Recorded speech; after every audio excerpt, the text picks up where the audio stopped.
Olá, bom dia a todos. Seja bem-vindo à série de encontros do G1 com pré-candidatos à Prefeitura do Rio. Essa é a primeira rodada de entrevistas do jornalismo da Globo nas eleições deste ano. Essa entrevista é gravada e está disponível na íntegra no G1, no Globoplay, no canal do G1 no YouTube ou na sua plataforma de áudio preferida. Agora a conversa é com Ciro Garcia, pré-candidato do PSTU, Partido Socialista dos Trabalhadores Unificado. Seja bem-vindo, candidato, e muito obrigada por ter aceitado o nosso convite. Eu que agradeço, é uma satisfação estar aqui.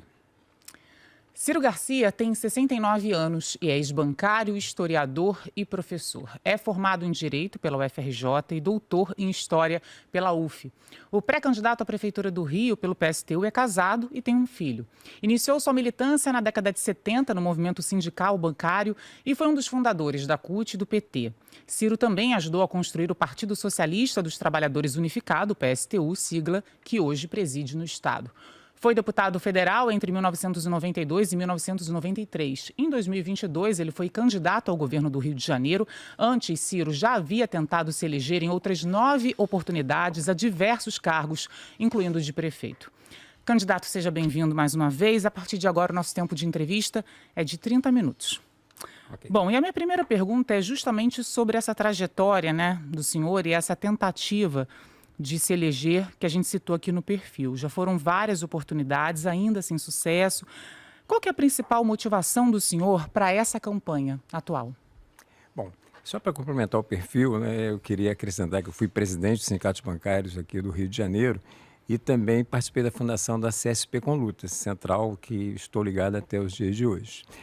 E a minha motivação é a mesma que me levou na década de 70, quando eu era um menino, Black Power, com meus cabelos todos pretos, a entrar na política para transformar a realidade que é imposta à classe trabalhadora, aos setores explorados e oprimidos pelo sistema capitalista.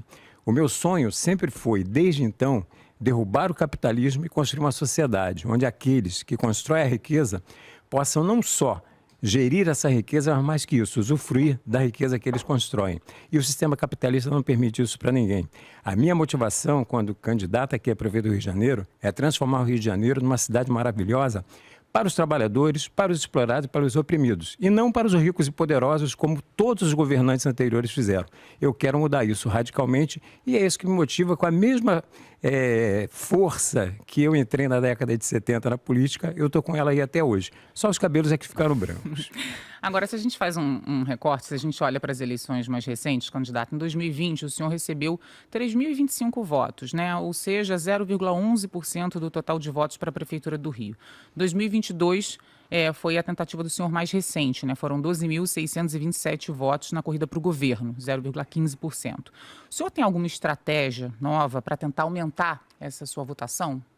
É bom citar que para a eleição de Senado eu tive 45.544 votos. Isso é um estádio Newton Santos, do meu Loura de Botafogo, lotado, Então isso significa que potencial de votos eu tenho. O grande problema é que não existe democracia no processo eleitoral. Nós, a partir inclusive das últimas reformas, que na verdade não foram reformas, foram contra-reformas eleitorais, nós estamos alijados da televisão. Nós não participamos do debate, nós não temos mais o tempo gratuito, que, por exemplo, você aparecer num intervalo de um jogo, de uma Libertadores, de um jogo do Campeonato Brasileiro, isso dá visibilidade para você, dá visibilidade para a sua campanha e a gente não tem. Mas o senhor citou esse número, mas ainda longe de para ser eleito. Sim, mas o que eu quero te dizer é que, porque você citou 3.000, 5.000, eu estou te citando 45.000. Que foram as mais recentes. Mas eu estou te citando, e o fato, inclusive, de que eu tenha sido exercido, inclusive, ainda que na condição de suplente, um mandato de deputado federal. Então, isso mostra o seguinte, que o potencial de voto, conhecimento do meu trabalho, ele existe. O que existe é um problema da falta de democracia no processo eleitoral. O fato de que você não tem, por exemplo, tempo igual na televisão. Eu não tenho nem mais tempo de TV. Antes eu ainda tinha um tempo minoritário, agora eu estou totalmente alijado.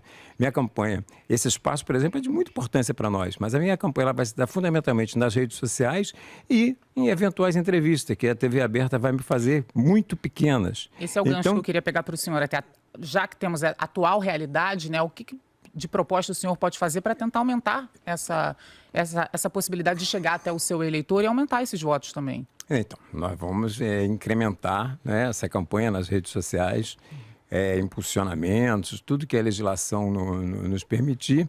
E também o nosso trabalho, né, da nossa militância, que é o trabalho de corpo a corpo. Nós somos um partido que podemos não ter representação, né, nas instituições, né, no caso na Câmara Federal, no Senado, nem aqui na Assembleia Legislativa e Câmara Municipal, mas temos uma representatividade muito grande nos movimentos sociais. Estamos presentes na direção de vários sindicatos importantes e a nossa militância é uma militância que está no movimento sindical, que está no movimento estudantil. Agora mesmo, por exemplo, estamos participando, através da rebeldia, dessa ocupação que está havendo lá na reitoria da UERJ, na luta, na defesa de uma educação pública de qualidade, né? Que os estudantes possam ter assistência estudantil, não só entrar, mas permanecer e conseguir se formar nas universidades. Esse é o nosso partido. Então, nós vamos utilizar aquilo que estiver ao nosso alcance para furar esse bloqueio da falta de democracia que nos é imposta pela democracia dos ricos e poderosos. Então, o senhor acredita que esse ano pode ter uma votação mais expressiva também? Com certeza. Mariana, se você perceber, eu sou o 4º candidato colocado nas pesquisas. Na minha frente só estão os 3 que você citou, que fizeram aqui a propaganda, que tiveram uma entrevista, né, diferenciada, né, que é o Paes, o Ramagem e o Tarcísio. O 4º lugar nas pesquisas, em todas elas, sou eu. Eu sou o campeão do 4º lugar. Então, isso significa... E atrás de mim tem pessoas que têm mandato, que têm deputados, que estão em exercício, e eu estou em 4º lugar nas pesquisas. Então, isso mostra que potencial eu tenho. O que nós temos é que ir com tudo para apresentar nossas propostas, principalmente colocar que existe uma alternativa socialista e revolucionária para os trabalhadores da cidade do Rio de Janeiro. Que a gente não tem que ser o mais do mesmo. Nós não temos que ir atrás de uma candidatura que, por exemplo, é a que desponta como disparado nas pesquisas, que une do apoio do PT ao apoio da extrema-direita, golpista, de que está lá o Otônio de Paula e tantos outros, né? Isso não é alternativa para a classe trabalhadora do município do Rio de Janeiro. Ele diz que é o candidato do Lula, mas também é o candidato de setores que são bolsonaristas. Não é alternativa também para os trabalhadores do Rio de Janeiro a candidatura do PSOL, no caso do Tarcísio, né, que se coloca como oposição ao Paes, mas apoia o governo Lula, que está dentro, né, o PT está dentro do governo, dentro dessa aliança do Paes e dentro do governo do Paes. Então, é essa contradição aí que faz a nossa candidatura ser uma candidatura diferente. E então mostrar que é uma... Vamos entender as suas propostas. Vamos lá entender as propostas aqui para o seu eleitor ter a oportunidade de conhecer um pouquinho mais delas. Vamos falar de transportes primeiro e também de restatização, né? O PSTU defende a restatização de todas as empresas que já foram privatizadas. O senhor poderia me citar, por favor, quais são essas empresas e quanto que isso custaria, né, aos cofres públicos? Olha só, primeiro, no caso do município, né, seria a municipalização de todos os ônibus da FETransport, né, de toda essa área ligada aí ao transporte urbano, que são os ônibus que é de competência do município. Mas na condição de prefeito da capital, e é onde que as pessoas moram, né, na sua esmagadora maioria, é lutar pela restatização do metrô, restatização da supervia e restatização das barcas. E qual seria o custo disso? Olha, o custo é sem indenização, porque o que essas empresas já lucraram, às custas da superexploração do usuário, do trabalhador, não tem limite. Primeiro, o transporte do Rio de Janeiro, o transporte público, é um dos piores do mundo, em se tratando de grandes cidades. É um dos piores do mundo. Mas o senhor acredita na viabilidade jurídica disso, de conseguir, dessa forma, municipalizar? Isso é uma questão de correlação de forças. Porque, por exemplo, quando você está falando da expropriação sem indenização, é claro que você vai ter que ter uma lei, né, que lhe dê o abrigo jurídico para isso. Como que nós vamos conseguir isso? Não vai ser dentro de uma Câmara Municipal que tem uma esmagadora maioria de vereadores ligados a esses setores. Mas né? essa é a realidade, então, né? Assim, mas eu pretendo... O senhor vai ter que dialogar. Mas aí que está. Eu pretendo exercer meu governo com os conselhos populares, apoiado nos sindicatos, nos movimentos sindicais, associações de moradores, associações ligadas a estudantis, o conjunto das organizações da classe trabalhadora, e através desses conselhos fazer valer a verdadeira correlação de força, que não é essa que está dentro da Câmara Municipal, que são de representantes em esmagadora maioria de interesses do grande capital. Eu quero levar a verdadeira correlação de força, que é a esmagadora maioria de trabalhadores. E nós vamos impor. Eu vou te dar só um exemplo, Mariana. É só uma observação, mas são representantes que foram eleitos pela população, né? Sim, mas eu vou te dar um exemplo de como que isso é possível. Se você se lembrar, um dos motes das mobilizações de 2013 era a luta pelo passe livre, né? O MPL, P de Pato, lá de São Paulo, não a outra. E o que acontecia? Aqui no Rio de Janeiro já tinha passe livre. E por que tinha passe livre no Rio de Janeiro? Porque um vereador do PSTU, que era o Guilherme Rezer, apresentou um projeto pelo passe livre aqui na nossa cidade. E o que aconteceu? O Guilherme se limitou a ficar tentando convencer os demais vereadores, a grande maioria deles, inclusive na folha de pagamento da FETransport, de que era justo o passe livre? Não, nós fomos para dentro das escolas, nós mobilizamos todo o movimento estudantil. No dia da votação desse projeto, a Câmara estava ocupada, a Cinelândia estava ocupada por estudantes e a maioria dos parlamentares, mesmo a contragosto, foram obrigados a ter que votar essas medidas. É isso que nós pretendemos fazer em relação a essas questões. Nós queremos fazer...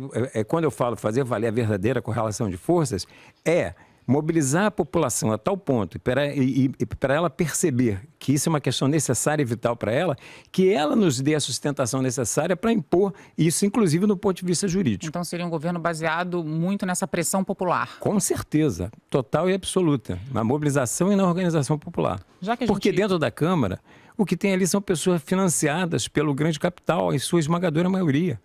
Então, ali não tem como. Ali você vai passar a especulação imobiliária, é o absurdo de você, por exemplo, ter nos ônibus, né, o motorista sendo obrigado a ser motorista e ser cobrador. Aí está lá, não fale com o motorista, fale com o motorista somente o indispensável. Mas, no entanto, o motorista está ali colocando em risco a vida dele e a vida dos usuários, porque ele está fazendo duas funções. Além disso, ter levado ao desemprego de milhares de pessoas, de cobradores. Então, isso só é possível por quê? Porque a Câmara está lá a serviço da FETransport, a serviço dos grandes empresários de ônibus. E nós temos que expropriar esses empresários e garantir que os usuários e os trabalhadores é que exerçam o controle sobre isso. Deixa eu pegar o gancho que o senhor falou agora de ônibus, né? No âmbito municipal, a gente tem um modelo de gestão de transporte rodoviário que é o BRT. Qual que é o seu plano exatamente para o BRT, caso seja eleito? Não, então, eu já colocava isso desde, inclusive, na minha candidatura passada, que nós deveríamos aproveitar as rotas, né, do BRT e transformá-las em VLT. Porque o VLT é um transporte, carrega mais pessoas, é menos poluente, é uma energia mais limpa, tá? E mudar o modal. Porque qual é o grande problema que nós temos hoje? É que, como o transporte público é muito ruim na nossa cidade, as pessoas se veem obrigadas, muitas vezes, a usar o seu próprio carro, e a gente vê esse caos, engarrafamento, tudo isso. Mas é um custo alto, imagino, transformar, né, o que já é BRT em VLT, até porque já foi investido bastante dinheiro também, né? Se a gente olha, por exemplo, recentemente, só para o corredor Transbrasil, no caso, foi o último a ser inaugurado, só o investimento ali foi de 2 bilhões de reais. Então, o que fazer com tudo isso que já foi investido, né? E teria dinheiro para transformar tudo isso em VLT? Olha, porque grande parte do que já foi aplicado, por isso eu falei, nós estaremos utilizando em uma boa parte o caminho que já está ali. Você vai fazer uma complementação de coisas, que você vai mudar o modal.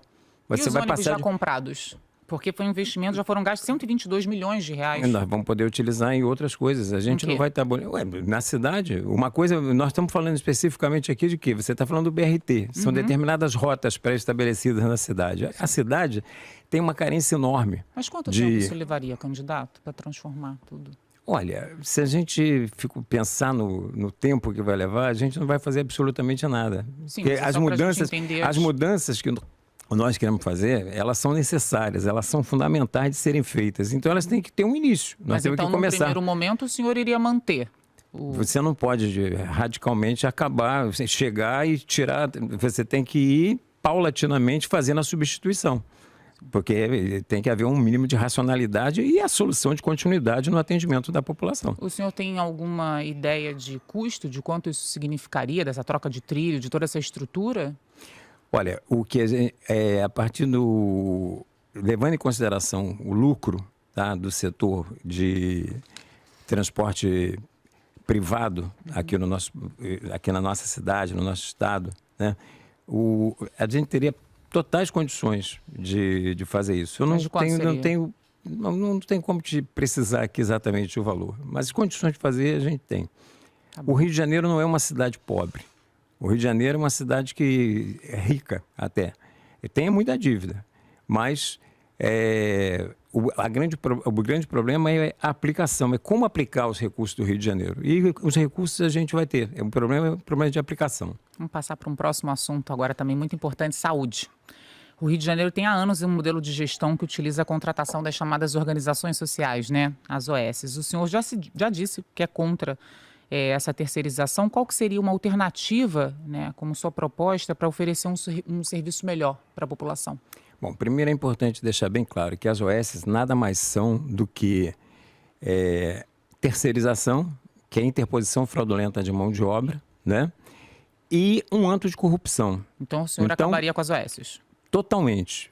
A OS nada mais é do que a apropriação de verbas públicas para iniciativa privada, né?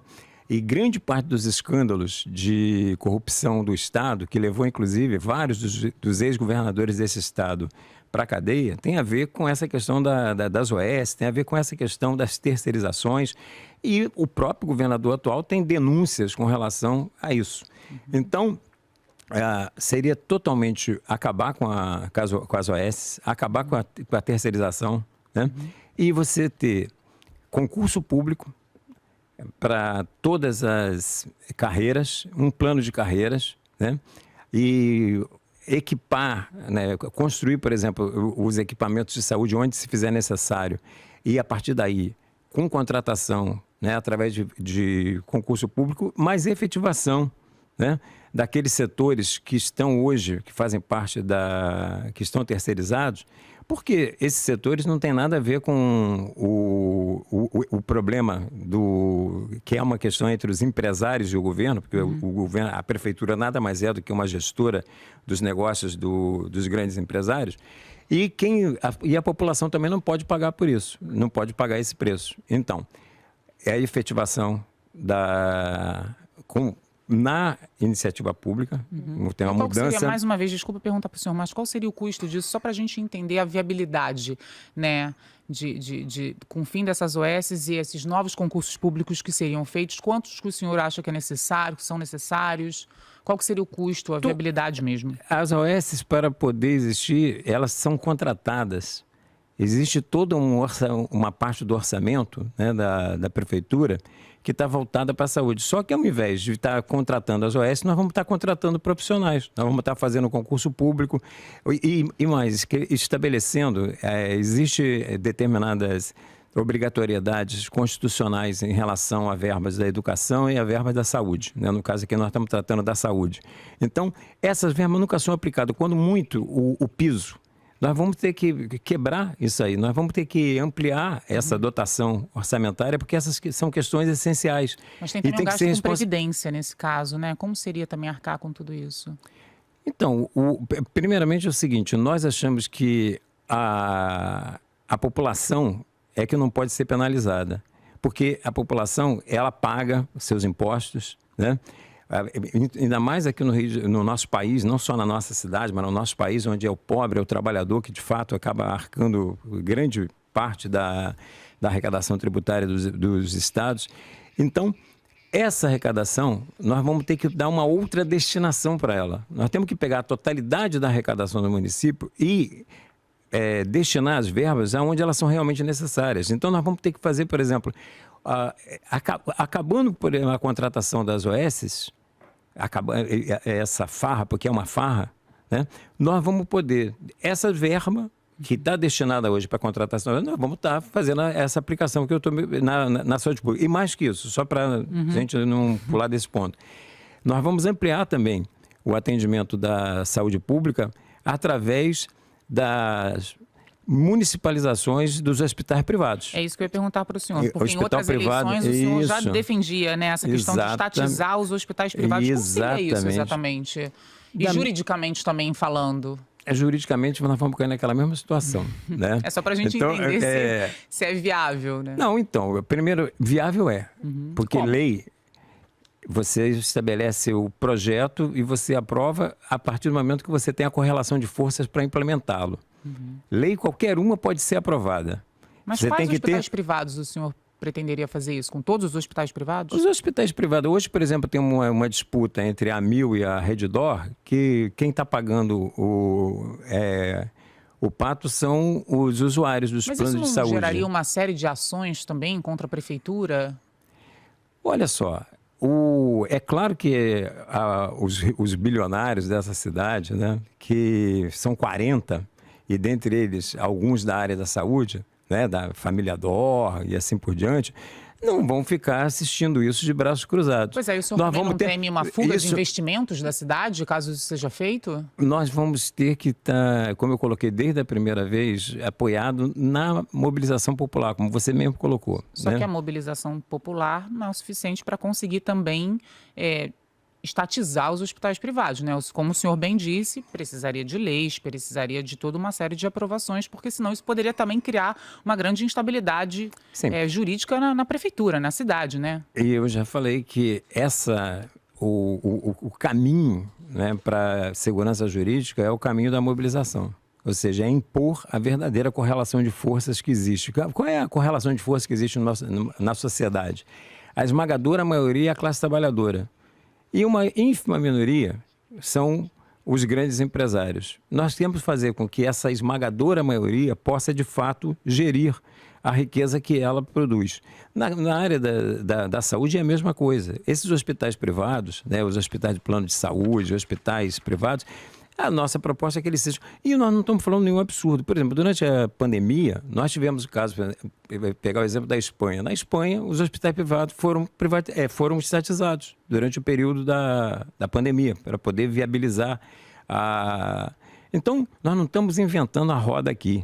O senhor acha que o município conseguiria arcar com isso tudo? Com certeza, acabei de falar. Porque a gente já tem problemas de gestão nos atuais hospitais. O grande problema é que a gente pensa a gestão do município no modelo atual, que é voltada para defender os interesses dos grandes empresários. Nós queremos fazer uma outra coisa. Nós, por exemplo, o Rio de Janeiro tem uma das maiores empresas do país, é sediada no Rio de Janeiro, que é a Petrobras. No entanto, o lucro da Petrobras vai todo para fora do Rio de Janeiro.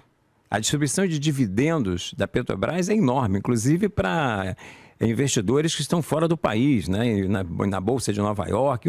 Nós queremos mudar esse modelo e, por exemplo, o dinheiro do petróleo aqui do Rio de Janeiro, que ele possa ser investido aqui nas questões do Rio de Janeiro, nas questões essenciais do Rio de Janeiro. E para isso a gente vai ter que ter uma Petrobras 100% estatal, sob o controle dos trabalhadores, porque nesse modelo que está aí, isso não vai acontecer. Então, as coisas estão ligadas, né? E outra coisa, o Rio de Janeiro só exporta petróleo cru porque nós não temos refinarias. A única refinaria que nós temos é privada e funciona muito mal, que é a de Manguinhos. Nós também teríamos que, dentro dessa, estatizá-la para que a gente possa também refinar, não só produzir petróleo, mas também refinar o petróleo. Então, isso é um conjunto de medidas que tem que ser tomadas. Só para a gente ir organizando os temas, né? Porque a gente estava na saúde, vou entrar em outro tema com o senhor também muito importante, né, para o Rio de Janeiro, que é a educação. Né? Se eleito, o que o senhor pretende fazer para garantir educação de qualidade com mais escolas em tempo integral, com equipamentos necessários também para o desenvolvimento dos alunos? Quais que são as suas propostas, então, caso seja eleito na área da educação? Não, então, hoje nós temos um problema sério, né? Desde carência de creche, nós temos, né, uma carência de creches municipais, nós temos escolas superlotadas, nós temos uma série de professores contratados, né? E nós temos que mudar isso. Uma das coisas que eu defendo na campanha é a implementação de um plano de obras públicas. E esse plano de obras públicas, nós vamos realizar as obras que são realmente necessárias. Dentre elas, as que estão atinentes ao setor da educação. Isso passa por criar, né, construção de escolas. Nas escolas você tem que ter teatro, você tem que ter quadras, né, esportivas, você tem que procurar estabelecer uma relação entre a escola e a comunidade, e que as escolas possam ser um centro de lazer e de cultura, para que possa dinamizar e incentivar a criatividade da nossa juventude. Agora, e para isso a gente precisa de profissionais. Sim. Então, nós vamos ter que fazer concursos públicos e, a partir desses concursos públicos, estabelecer um plano de carreira onde você estimule não só a uma remuneração digna, mas também a formação continuada desses profissionais. Agora, em todos os sentidos. Candidato, o senhor está falando de investimentos, evidentemente, né? Todo carioca acredita que precisa de mais investimentos nas escolas, também de contratação, de concursos públicos, mas a gente precisa olhar para o orçamento também, né? E se a gente olha para o orçamento desse ano da Secretaria de Educação, a gente tem um orçamento ali de 9 bilhões e 400 milhões de reais. Desse valor, só 155 milhões são para investimentos, ou seja, 1,5% do total. O restante é para pagar salário e encargos, né? Isso dá mais ou menos 7 bilhões e 600 milhões de reais. E as despesas correntes, como merenda, conta de luz, acaba ali ficando em 1 bilhão e 500 milhões. A pergunta é, vai ter dinheiro para todos esses investimentos, para concursos, para todas essas reformas das escolas? Olha só, Mariana, não tem como você fazer omelete sem quebrar ovos. E a grande questão é que no Rio de Janeiro nós temos 40 bilionários.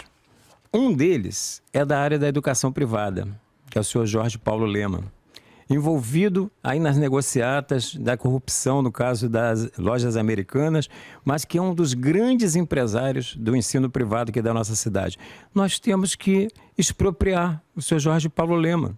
Nós temos que expropriar as escolas que ele é dono, né, que é um dos bilionários que está lá na lista da Ford, um dos 40 bilionários aqui da cidade, e estatizando essas escolas, nós vamos estar ampliando a rede pública e ampliando a oferta de uma educação pública gratuita de qualidade. Então a questão é essa. A minha gestão é uma gestão de enfrentamento aos ricos e poderosos. A minha gestão não se resolve o problema da classe trabalhadora do município do Rio de Janeiro sem enfrentar os 40 bilionários. E não basta só taxá-los.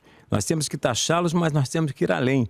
Nós temos que expropriá-los. Então, no caso da educação, é um exemplo concreto. No caso da saúde também, que a gente acabou de tratar. Então, a diferença das nossas propostas, da nossa candidatura, é isso, porque ela é uma candidatura de enfrentamento do grande capital. E tudo isso, mais uma vez, usando os conselhos populares que o senhor fala na sua proposta, através de pressão popular. Através de pressão popular. É uma gestão que ela só acontece apoiada na organização e na mobilização popular. Mas senão... o senhor não teme uma instabilidade até política? Porque se tudo for baseado na pressão popular, né, como vai ser o diálogo com os outros políticos, as negociações que precisam ser feitas eventualmente, né, na prefeitura? O senhor não teme essa instabilidade também na cidade?